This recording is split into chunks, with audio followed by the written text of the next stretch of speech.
Eh bien, bonjour et bienvenue dans ce webinaire consacré au défi du recrutement IT dans le retail ou comment transformer l'adversité en opportunité. Nous serons deux à présenter, à animer ce webinaire, donc avec moi Quentin qui va se présenter après et puis bien évidemment moi. Alors, comment va se dérouler ce webinaire? Eh bien, nous aurons 45 minutes sur lequel nous allons donc aborder le sujet des défis IT avec les thèmes que vous pouvez voir, à savoir la stratégie de recrutement, enfin les stratégies de recrutement innovantes dans l'IT, bien évidemment la partie formation et développement de compétences et la gestion de l'onboarding, et enfin comment cultiver une culture d'entreprise attrayante. Nous aurons un temps d'échange, bien évidemment. Vous pouvez interagir sur le chat. Nous aurons les informations, nous aurons les questions et puis nous y répondrons au fil de l'eau. Alors, pour faire simple, allez, je me présente en premier, désolé Quentin. Je m'appelle Sébastien Gentil, je suis le fondateur donc, de Humanity Consulting.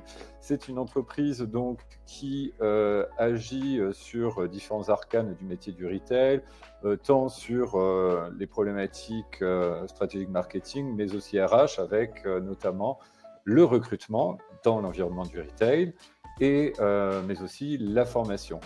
Et nous avons donc Quentin qui nous rejoint depuis peu.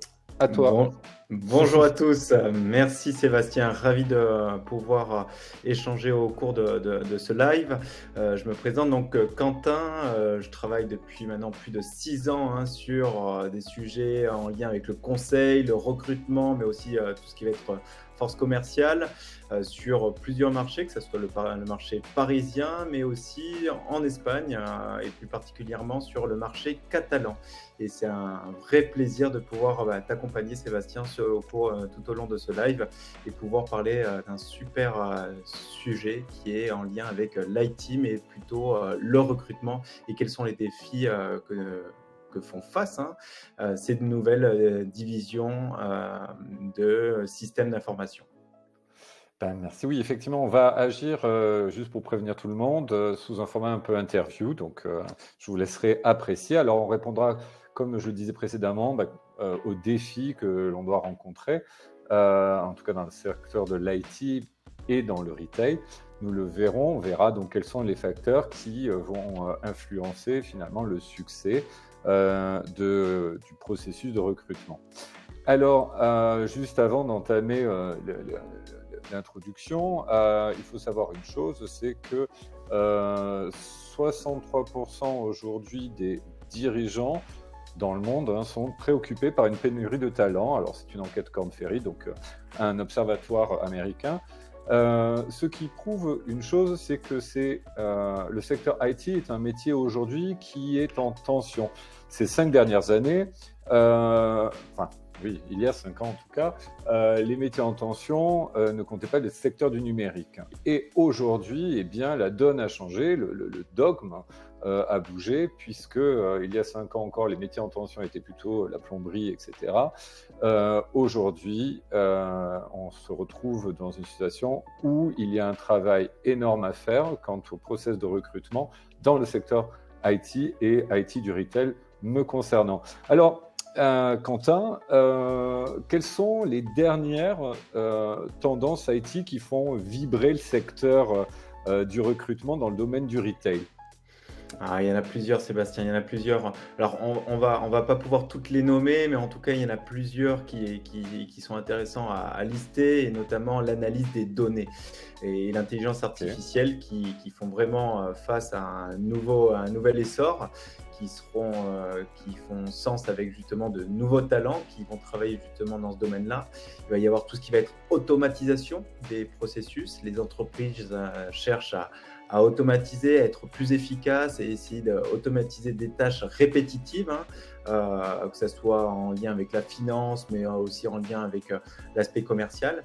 L'e-commerce, Mmh. l'e-commerce, je pense qu'on l'a bien vu maintenant depuis, la période Covid, il y a eu un gros boom, de l'utilisation justement de toutes ces plateformes, de ces sites e-commerce, de ces applications e-commerce pour pouvoir justement, vivre une expérience omnicanal. Donc dans un premier temps, on va peut-être regarder sur l'application, puis dans un second temps, aller en magasin pour enfin, terminer sur la tablette et finalement faire, le choix d'acheter le produit ou bien même le service.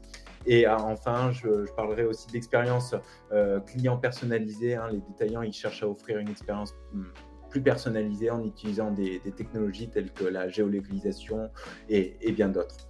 Et je terminerai par la cybersécurité. Les entreprises font face maintenant à un essor, hein, de cyberattaques. Il est question de protéger justement les données des consommateurs, hein, mais aussi les données des collaborateurs de l'entreprise. D'accord, j'entends. Tu parlais tout à l'heure de, enfin, il y a quelques secondes, de l'omnicanalité aujourd'hui, hein, Mmh. qui est une réalité, en tout cas dans le secteur du retail, enfin du commerce en général. Mmh. L'omnicanalité est omniprésente, j'aime bien les jeux de mots. Mmh. Le digital, tout ça, ça secoue pas mal, je pense, les exigences en matière de compétences IT. Comment ça se passe de ce côté-là, justement? Absolument, absolument, Sébastien. L'émergence de l'omnicanalité et du phygital, hein, comme on aime bien le Mhm. dire, dans le secteur du retail, a considérablement modifié en fait, les exigences en matière de compétences éthiques. Voici comment on peut le traduire. Donc, il va y avoir tout ce qui va être intégration des systèmes, hein, avec une Mhm. expérience, encore une fois, client homogène, où on va intégrer des API. Hein. Donc, les API pour les plus novices, ça va être des liens qui vont être redirigés sur des services que propose par exemple Google. Hein. Donc, intégrer par exemple une map dans une application. Il va y avoir le développement des applications multiplateformes pour toucher tous les consommateurs, hein, un consommateur qui va utiliser par exemple un téléphone Android, mais aussi l'iOS pour passer aussi sur le côté plateforme, euh, tablette. Donc ça, c'est vraiment quelque chose sur lequel on peut s'asseoir. Et après, il va y avoir de toute façon l'analyse de données en temps réel, calculer, voir comment interagit justement le consommateur avec l'application et voir et lui proposer justement via le marketing digital une offre adaptée, une offre qui va pouvoir lui sembler intéressante et va lui faire le déclic en fait d'acheter. Et enfin, il va y avoir tout ce qui va être sécurité, confidentialité des données. Ok. Intéressant. Pour la peine, on va attaquer la notion de stratégie de recrutement innovante dans l'IT et Ouais. je voulais savoir si tu avais des exemples de stratégies de recrutement sur mesure qui ont cartonné dans les divisions IT du retail, par exemple. Alors, il va y en avoir plusieurs aussi, cette fois-ci. Donc, le Mhm. programme de parrainage interne, ça, c'est quand même ce qui sur lequel, il va falloir se pencher le plus, hein, c'est-à-dire faire Mhm. intervenir, ses collaborateurs, hein, privilégier ses collaborateurs pour essayer d'attirer de nouveaux talents. En fait, ça va passer par le réseau d'amis ou bien même de connaissances, de la même école d'ingénieurs, par exemple, ou Mhm. même la même école de commerce, et essayer de pouvoir être attrayant par ce biais-là. Après, il va y avoir tout ce qui va être hackathon. Bon, là, c'est plus destiné à une population de développeurs. Hein. Donc, on va essayer de réunir ces développeurs, leur donner un problème donné et on va leur demander de répondre à ces challenges techniques. Et enfin, il va y avoir vraiment le recrutement sur les réseaux sociaux. Donc, les réseaux sociaux, en principal, je vais penser à LinkedIn, hein, où il est question de Mhm. faire une approche directe, essayer d'animer sa communauté, essayer de trouver directement en fait les personnes qui vont répondre à un tas d'exigences, que ce soit en lien avec certaines certifications ou bien de certaines études, en passant par des technologies bien particulières. Et bien sûr, le réseau. Le réseau, ça, c'est quelque chose qui reste d'actualité, hein, et qui existait depuis la nuit des temps. Mais c'est vrai que le réseau va être le biais le plus finalement rentable en termes de recrutement pour une entreprise. Bon, je viens d'apprendre un nouveau mot, hackathon, je te remercie. C'est plutôt d'ailleurs approche directe en recrutement ou indirecte, hein?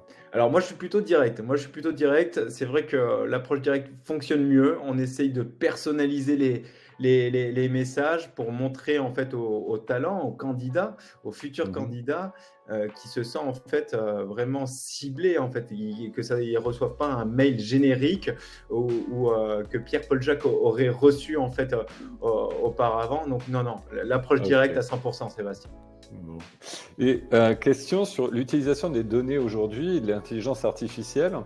J'en veux pour exemple L'Oréal, qui, euh, qui a pas mal travaillé sur le sujet, mais Mm, pour moi, j'ai l'impression que ça secoue un peu les méthodes de recrutement. Qu'est-ce mm. que tu en penses? Ça se traduit comment? Alors c'est vrai, ça secoue un petit peu hein, les façons de recruter. Je pense notamment à l'analyse prédictive hein, des talents, où on va essayer Mhm. justement de voir sur une base de données. Donc il faut savoir que tu as cité L'Oréal hein, précédemment. Euh, L'Oréal dispose d'une base de données énorme de candidats hein, bon, qui... Ils vont devoir se séparer de cette base de données au bout un certain temps, hein, en lien avec les règles RGPD.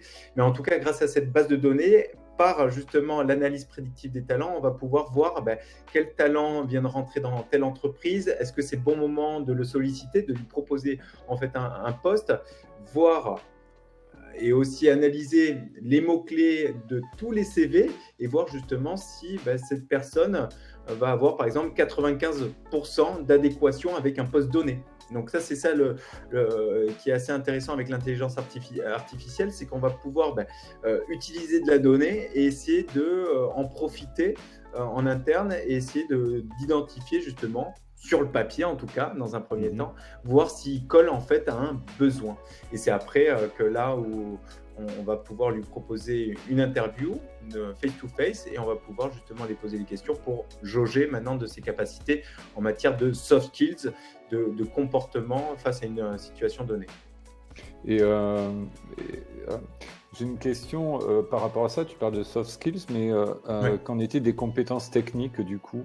Est-ce que... Alors, compétences techniques, ouais, effectivement, là encore une fois, on a parlé précédemment de hackathon, hein, ouais, un mot un fameux peu mot clair. barbare, c'est vrai, un peu comme ça, dit comme ça, mais c'est vraiment des tests techniques. Donc, via Ok. l'intelligence artificielle, on va pouvoir en fait, euh, en un claquement de doigts, voir Mhm. justement s'il a bien répondu, si le résultat est bon, est-ce que le raisonnement aussi du développeur a été bon, et c'est en fait l'intelligence artificielle qui va pouvoir jauger ça et donner un résultat très rapide, et il n'y aura pas besoin justement d'avoir fait une grosse correction en amont. Ok. Euh, alors, justement, je rebondis un peu sur ce que tu disais par rapport aux différentes approches. Aujourd'hui, selon l'APEC, 80% des entreprises du secteur IT en France utilisent les réseaux sociaux pour recruter. Donc, tu parlais de LinkedIn notamment. Tout à Et fait. la petite parenthèse sur l'intelligence artificielle, oui, seulement 20% aujourd'hui des entreprises du secteur IT utilisent l'intelligence artificielle. Alors, Mm. bien évidemment, alors ça c'est source Michael Page, bien évidemment j'imagine qu'avec l'essor finalement de l'automation, d'outils comme ChatGPT, Mistral et Mm. compagnie, les chiffres devraient peut-être un peu changer. Et reste en quatrième position, effectivement, le hackathon. Donc bravo, tu avais vu juste. Parlons maintenant de l'onboarding pour l'onboarding, justement, pour les cracks de l'IT. C'est quoi les astuces pour les garder motivés, productifs dès le départ? C'est une excellente question. Une excellente question. Pourquoi? Parce que c'est ce que je recommande souvent à mes clients, à nos clients. Il est question véritablement de leur faire prendre conscience de l'importance d'un bon onboarding pour pouvoir les fidéliser tout au long de leur expérience en fait, au sein de l'entreprise. Donc moi, ce que je préconise, ça va être vraiment, dans un premier temps, la planification préalable. Alors, je m'explique. Mhm. Il est question de pouvoir définir des moments forts sur les 3, 6 mois de son intégration, proposer finalement des moments forts où le collaborateur va pouvoir parler en direct avec son manager, faire des points de suivi, savoir comment s'est passé ces premiers mois et essayer d'aller chercher du feedback. Donc vraiment, euh, au préalable, définir des dates, des moments forts où il va déjà pouvoir visualiser quand est-ce qu'il va pouvoir échanger avec ses hiérarchies ou bien même avec ses collègues directs. Ce que je préconise dans un deuxième temps, ça va peut-être faire rire Sébastien, mais je pense notamment à l'accueil chaleureux. Donc c'est vrai que normalement, ça devrait faire sens, mais je sais que ce n'est pas forcément le cas de tous et parfois on l'oublie ça. Donc accueillir son nouveau collaborateur, c'est très important pour lui faire ressentir qu'il fait partie officiellement de l'équipe. Donc prévoir tout simplement le matin, prévoir un petit déjeuner avec lui, un petit jus d'orange, et présenter tous les collaborateurs avec qui il va pouvoir travailler, les différentes parties prenantes du projet avec qui il va pouvoir justement échanger, pour qu'il puisse déjà visualiser dès le début ses homologues. Donc ça, D'accord. c'est très très important. Ensuite, je pense à la formation Mhm. personnalisée. Donc voilà, dès le début, peut-être le manager ou le recruteur a identifié des points d'amélioration chez le nouveau talent, chez le nouveau arrivé. Donc il est question de lui proposer peut-être s'il y a des lacunes en anglais, lui proposer par exemple des formations en anglais. Et ça va le rendre déjà reconnaissant de la société, mais aussi lui montrer que l'entreprise finalement investit sur lui et va vouloir justement poursuivre l'aventure avec l'entreprise. Ensuite, l'encadrement, le mentorat, ça c'est quelque chose qui est très important. Donc je ne pense pas forcément à une relation manager-manager, mais pourquoi pas, je propose au manager de montrer à ce nouvel arrivant, à ce nouveau collaborateur, des personnes sur lesquelles il va pouvoir se fier ou poser des questions, que ce soit en lien avec voilà, les process internes, les méthodologies à adopter, les technologies. Donc ça, c'est quelque chose qui est très important, pas forcément directement avec le manager, mais en tout cas un binôme sur lequel il va pouvoir poser toutes les questions, ses craintes, etc. Donc ça, c'est hyper important. Les retours réguliers, donc ça va de pair avec la planification préalable, où il est question de faire des feedbacks constructifs pour qu'il Mhm. se sente écouté et en même temps lui montrer ses actes de progression sur lesquels il doit véritablement travailler pour arriver en performance. Et enfin, lui montrer les opportunités de développement professionnel. Ça, c'est très important. C'est-à-dire que le talent ne va pas rentrer uniquement pour un poste, mais il va rentrer dans une entreprise. Et cette entreprise Mhm. a pour but de le faire grandir au sein de son organisation, que ça soit d'un point de vue transversal ou bien même d'un point de vue hiérarchique, où il va pourquoi pas justement lui-même devenir manager et aura à charge des équipes sous lui. Alors en fait, ça répond à une question, je pense, de Sabine, qui pose la Mhm. question suivante. Comment assurez-vous que les nouveaux employés s'alignent rapidement avec les objectifs et la culture de l'entreprise? Mm. Donc, si je, si Merci je, Sabine. re- si je reprends, c'est cette notion donc, d'accompagnement préparé dès le départ, dans lequel tu intègres le mentorat, la préparation à la formation. Donc ça, c'est pour enfin, s'aligner rapidement avec les objectifs, j'imagine, de l'entreprise. Et Oui, pour la culture, créer justement une culture d'entreprise. exactement, Je- exactement. Ok. Je rajoute c'est une Mhm. très bonne question. Merci Sabine pour cette question.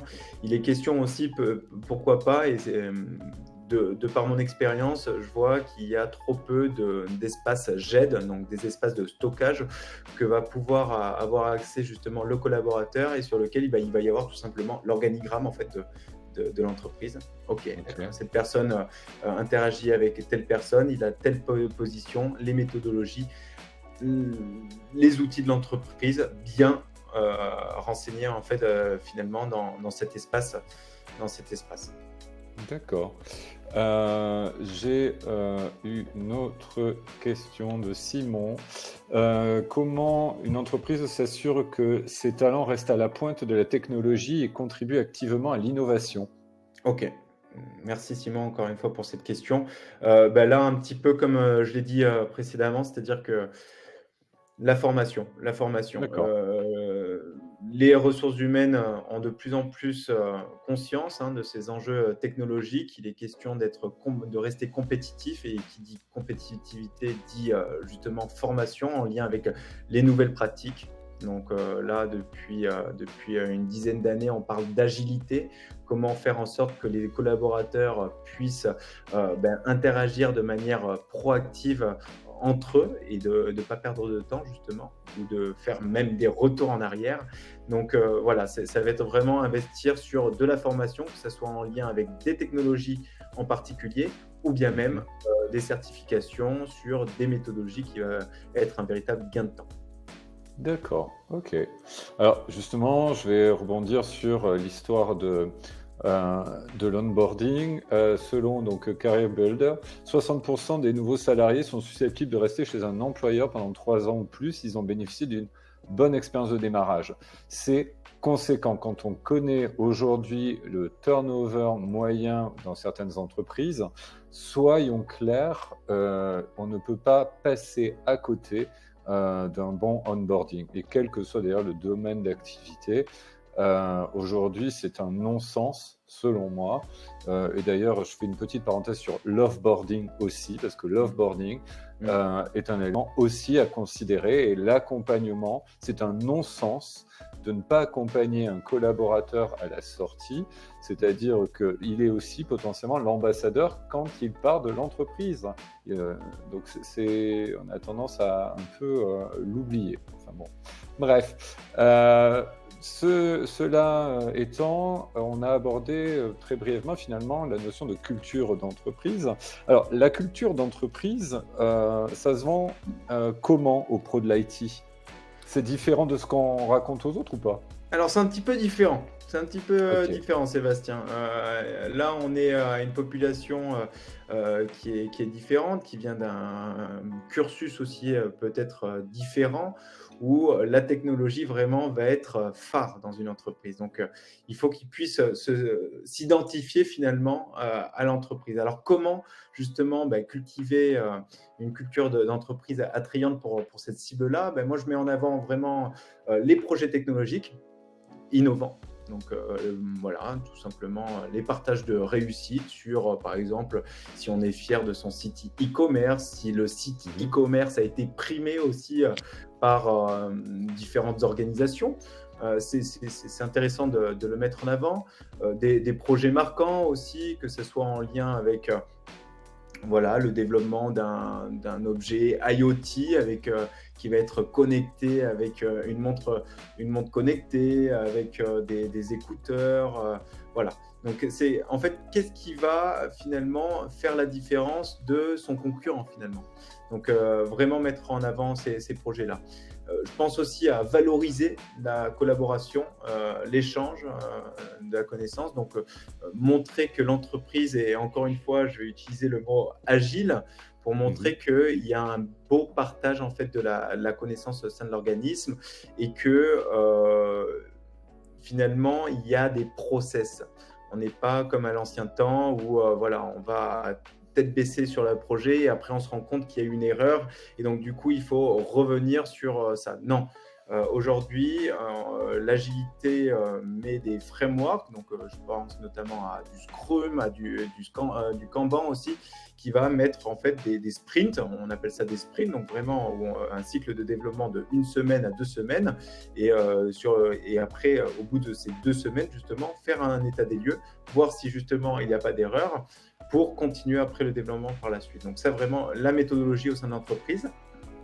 Je pense aussi à offrir un environnement de travail flexible. Aujourd'hui, ces populations cherchent de plus en plus à avoir un espace de vie privée, vie pro important. Donc là, je pense notamment à une semaine hybride, par exemple, en mettant le Mhm. lundi, le vendredi, par exemple, en télétravail, en remote, et 3 jours, par exemple, en présentiel, pour garder le sens, garder du lien finalement avec ses collègues.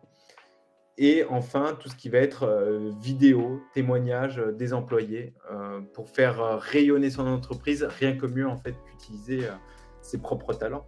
Donc, pourquoi pas justement les interviewer, écouter leurs ressentis, leur parler finalement de leur travail, leur faire parler de leur travail au sein de l'entreprise. C'est ce qui va leur permettre de faire rayonner l'entreprise. Et pourquoi pas les événements aussi, les démonstrations technologiques. Donc voilà, est-ce que cette entreprise a pu participer au salon Vivatech, par exemple, à Paris, hein, qui est l'un des gros salons en lien avec le digital et l'IT, ou bien même d'autres salons. J'ai une question de Pascal et de Zoé. Alors pour Zoé, je propose, au regard de la question, de lui répondre Mm. juste un peu plus tard, parce que j'avais loupé, désolé Zoé, j'avais loupé la question. Pascal, j'ai une question sur la culture d'entreprise. Selon votre expérience, quelle importance les entreprises de retail accordent-elles à la culture d'entreprise lorsqu'elles recrutent des talents IT? Selon ton expérience, Quentin, est-ce que, enfin voilà, Alors, quelle est excuse-moi, il y a eu l'importance? un petit bug, j'ai pas Un pu petit bien bug. entendre Alors, la question. selon ton expérience, bon, je Oui. partagerai peut-être la mienne, hein.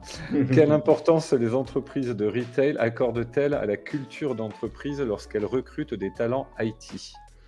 Alors aujourd'hui, la culture d'entreprise, hein, depuis même 3 ans, hein, et on incite, hein, finalement à à la faire briller. C'est-à-dire à essayer de trouver justement, c'est même maintenant devenu un enjeu marketing, hein, de pouvoir vendre des produits. C'est-à-dire que est-ce qu'elle fait partie d'une charte de respect par exemple, la culture d'intégration d'un des talents de toutes Mmh. origines différentes, par exemple, de religions différentes aussi. Donc ça, c'est quelque chose, en fait, qui est important surtout dans le secteur retail, où il est question justement de vendre des produits, des services de grande qualité. Et donc, du coup, il va falloir se différencier des autres entreprises, absolument. Alors, moi, c'est vrai que mon expérience n'est pas dans l'IT, c'est la tienne. Mmh. Moi, sur l'expérience magasin, si je peux répondre, c'est juste que, alors aujourd'hui, de plus en plus, alors je n'ai pas les chiffres en tête, mais soyons clairs, en tout cas sur du premium dans lequel j'ai pu évoluer quelques années, premium et luxe, la culture d'entreprise est entretenue par essence. Je veux dire, Mmh. ça fait partie de la culture d'entretenir une culture. Mmh. Donc, et elle repose généralement sur trois piliers, donc les rituels, bien évidemment, la personnalité du dirigeant et finalement le rayonnement de l'entreprise, alors le rayonnement culturel ou le rayonnement technique, hein, voilà. Donc, bon, j'ai plein d'exemples en tête, mais voilà, j'espère que ça répond à votre question, Pascal. Je n'oublie pas Zoé tout à l'heure. Sur cette culture d'entreprise, il faut savoir que les entreprises qui ont pris des initiatives de diversité dans sa culture d'entreprise, d'inclusion, etc., génèrent jusqu'à plus 30% de revenus. C'est un Mmh. rapport Deloitte qui date de 2022. Donc, autant vous dire que c'est quand même encore d'actualité. Donc, ça veut dire quoi? Ça veut dire que, soyons clairs, lorsqu'un salarié considère son entreprise, il, la- il en fait de la pub, soyons, je vais parler simple, mais soyons clairs, il s'en fait l'ambassadeur. Donc, aujourd'hui, 76% des demandeurs d'emploi considère que la marque employeur est importante. Mmh. C'est Mmh. un des premiers critères qu'ils regardent avant même, hein, finalement, Mmh. de postuler. Donc, c'est quand même assez édifiant, en ce sens que, eh bien, vous avez intérêt, entreprise, à assurer votre image. Donc, on l'a peu évoqué, mais la cooptation est aussi une façon de développer une culture d'entreprise. Ça nourrit Mmh. les salariés. Quelle est Mmh. ton expérience, toi, de cela, de la cooptation dans l'IT? Ouais, c'est hyper important. C'est hyper important dans le sens où, j'en parlais tout à l'heure, du réseau finalement, par Oui. exemple, quand une entreprise, par exemple dans une division IT va avoir un besoin, que ce soit d'un chef de projet, ou bien même d'un développeur, en fait, le réflexe devrait directement de poser la question à son équipe. Voilà. Est-ce Mmh. que parmi vous, est-ce que vous avez des personnes qui sont susceptibles d'être intéressées par ce poste en question?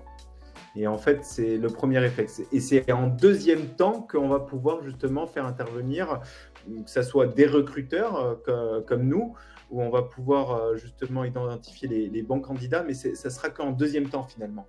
Donc vraiment faire travailler son équipe et valoriser justement son équipe à trouver par exemple des talents de manière proactive. Voilà, j'ai pensé à vous, les ressources humaines. Je vous propose tel profil. Il s'agit de mon ami qui a je ne sais pas combien d'années d'expérience dans le milieu retail en plus de ça et qui serait susceptible d'être intéressé par notre société. Voilà, donc vraiment l'écouter et le valoriser, que ce soit avec justement un aspect économique. Oui, bien sûr. Oui, oui, oui, enfin, aujourd'hui, Mm. ça fait complètement sens. Ça, on l'a évoqué. Alors, avant de passer à la j'ai plus de questions, je vérifie juste. On a des questions en suspens, si celle de Zoé notamment. Mais, Mm. alors, avant de passer à la phase questions-réponses, juste pour, resituer un peu, l'entreprise et en quoi finalement, heu bah, je vous invite, enfin nous vous invitons à nous confier vos besoins en conseil en retail IT, parce que nous avons finalement segmenté, nous avons sectorisé le recrutement, notamment puisque à l'origine il n'y avait que le recrutement partie retail, front office en fait, très opérationnel sur le front office. Et Mhm. aujourd'hui, on a intégré grâce à Quentin la partie recrutement IT, donc c'est vraiment très sectorisé.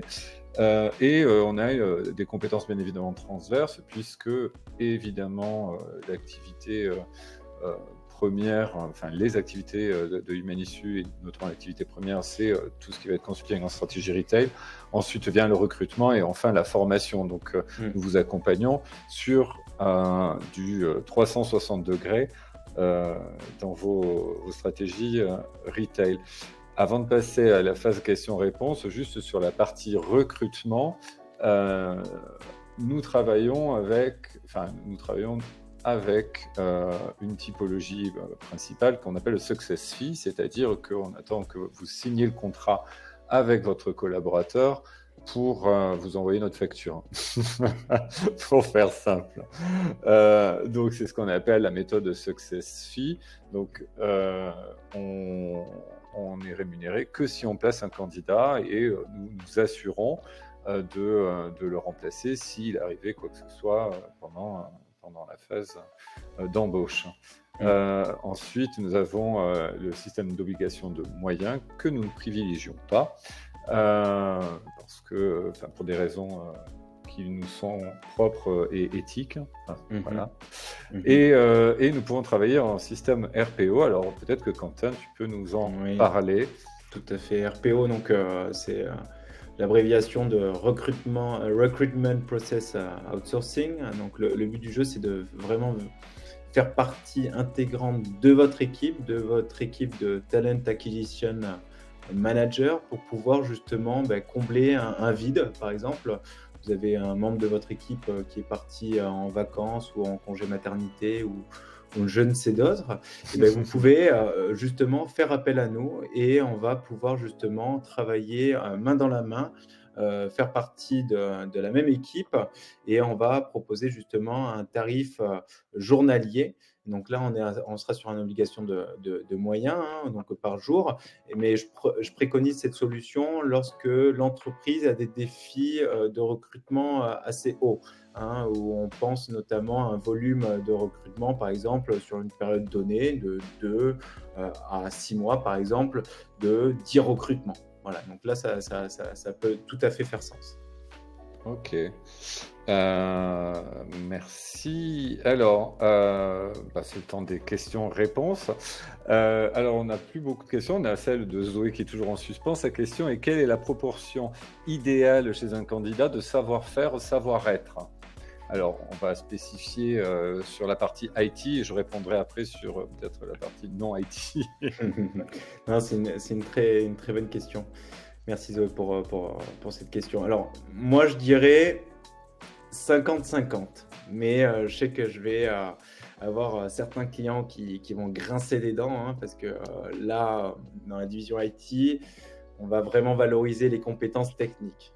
Hein. Donc, si un talent, bah, il va pas avoir dans son scope, euh, par exemple, le langage Android, il va être disqualifié directement. Moi, j'intègre ce côté soft skills, hein, ce côté comportemental qui est quand même très important parce que finalement, bah, tout peut s'apprendre. Encore une fois, si on valorise ces nouveaux arrivants en proposant justement de la formation, le but du jeu, c'est de les accompagner à monter en progression le plus rapidement possible. Donc, pour des profils, par exemple, juniors, je dirais vraiment 50-50.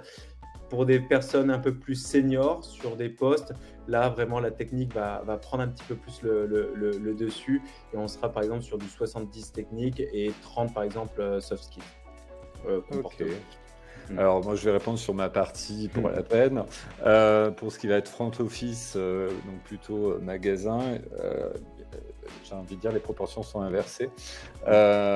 Donc, puisque dans les entreprises de clientes notamment, de la distribution spécialisée, les parcours d'intégration sont conçus de telle manière qu'il y ait un parcours de formation auprès des collaborateurs. Donc, bien évidemment qu'on va privilégier plutôt les soft skills, donc les, euh, les savoir-être, donc la partie comportementale, évidemment l'histoire de l'accueil, etc., l'agilité comportementale, les talents de communication. Et ensuite, donc, on va à ce moment-là s'intéresser aux compétences dites plus techniques, les techniques de vente par exemple, les techniques de management. Donc, je dirais que le ratio, il est peut-être pas de 70-30, mais 60-40, 60 pour les soft skills et 40 pour les hard skills. En tout cas, c'est la manière dont je travaille avec mes clients sur la partie front office. Donc voilà, j'espère que nous avons répondu à votre question, Zoé. Je regarde les autres questions. Les défis les plus courants que vous rencontrez lors... oui, quels sont les défis les plus courants que vous rencontrez lors de recrutement? On va parler des difficultés, je pense, puisque les défis, on a déjà un peu répondu, mais quelles sont les difficultés que vous rencontrez le plus souvent lors de recrutement de talents IT? Alors là, le plus courant, on va dire, ça va être vraiment la flexibilité. C'est maintenant là, comme tu l'as très bien introduit hein, au tout début de ce webinaire, on est sur un marché tendu. Hein, les talents de l'IT sont très vivement sollicités par de nombreuses entreprises et ça va être le plus offrant, le plus flexible, le plus agile qui va pouvoir en fait avoir ce talent. Donc, moi, ce que je préconise, hein, c'est vraiment de proposer de la flexibilité sur le temps de travail, que ce soit en termes d'horaire, commencer par exemple plus tôt, finir plus tôt, sur des populations par exemple de développeurs ou bien même de chefs de projet. Donc ça va être en fait ça. C'est quand on va proposer par exemple à des talents sur des talents type IT, avec par exemple une présence 5 jours sur 5 jours, là, ça va commencer à grincer des dents. Donc ça va être vraiment la complexité à pallier aujourd'hui, essayer de bien vendre le projet. Peut-être que le projet, justement, va lui donner du sens et va, pourquoi pas, être le levier de motivation. Mais dans un premier temps, le Covid n'a pas forcément aidé dans ce sens, où maintenant, beaucoup de personnes se sont habituées à travailler depuis chez eux. Ok, merci. Dernière question de Pierre. Quel est le délai moyen de recrutement entre le moment dans l'IT, hein. Entre le Mmh. moment où vous avez l'offre d'emploi et le moment où la personne entre en entreprise, quel est le délai moyen? Alors personnellement, moi je m'engage sur, hem, proposer un premier en tout cas, un premier talent au bout de 2 semaines. Le but du jeu, c'est vraiment de travailler avec, dans un premier temps, comme on l'avait dit, le réseau, après essayer de faire de OK. l'approche directe, mais vraiment moi ce que, je sur lequel je propose 2 semaines de recherche et là, il va y avoir le fruit des recherches. OK. Hop, je balaye, les questions. Celle-ci, nous y avons répondu. Merci Maëva. Non, ça me semble à peu près complet. Ça me semble à peu près complet. Je pense que nous avons balayé l'ensemble des thématiques et nous avons répondu, en tout cas, je le souhaite, à cette question sur les défis et les stratégies de recrutement spécifiques à l'IT et au retail. Nous vous remercions. S'il n'y a pas d'autres questions, nous allons vous libérer finalement un peu plus tôt que prévu, donc c'est très bien. Notre équipe est à votre disposition pour Mmh. toute question que vous pourrez avoir. Voilà, que ce soit Quentin, Chantal, Stéphane, Anaïs, Maëva ou moi, nous serons à votre écoute et votre disposition. Nous sommes joignables via le mail info@humanissu.fr, et puis n'hésitez pas à nous contacter et puis on sera ravis de vous offrir 1 heure d'échange gratuit sur vos problématiques de recrutement. Voilà, voir comment on peut potentiellement vous aider ou répondre à d'autres questions. Nous vous remercions, vous souhaitons une Merci belle beaucoup. soirée. Merci Quentin pour ta bonne humeur et ta présence Merci à toi et Sébastien, merci à vous. puis on se dit, à très vite. Merci beaucoup. Ciao. Au revoir.